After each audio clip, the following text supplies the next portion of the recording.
Здравствуйте, дорогие мои подписчики. Man bir xilda вообще tushuna olmay qolamanda bitta narsani-da. Men o'zim yarimta odam bo'lsam-da, nimaga bizlarni saxovatli ma'muriyatlari shunaqa muomalada bo'ladi? Bugun qarang, bugun chiqarib tashladi, yo'q demadi-da, lekin shanbaligini bilganda o'shaning uchun shunaqa qildi.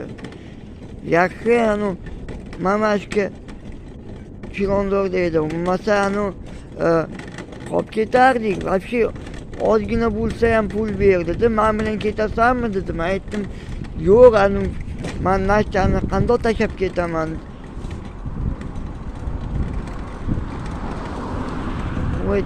Sen qiynalyapsan-ku, mana seni qiynatadi-yu dedi.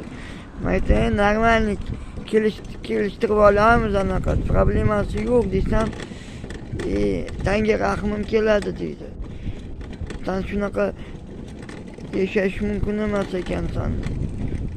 Nima deysan endi?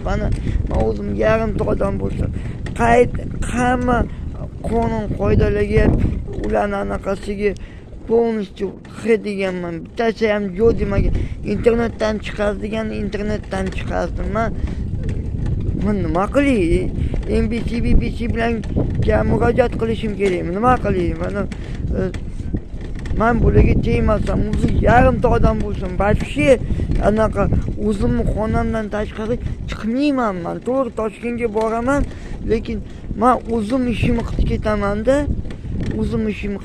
Просто hozir mana qarang. Bugun qolib ketgan ish ertaga qilinmaydi, ertaga oddiq.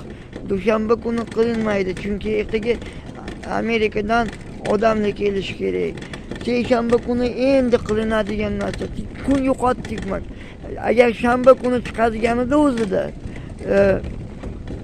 normalniy bo'lardi, просто. Lekin qarashing anaqa metodi unaqa qilish kerak emas. Agar men yoki shanba yoki payshanba yoki juma yoki payshanba kuni chiqadiganda unaqa narsa bo'lmagan bo'lar. To'g'risi-da.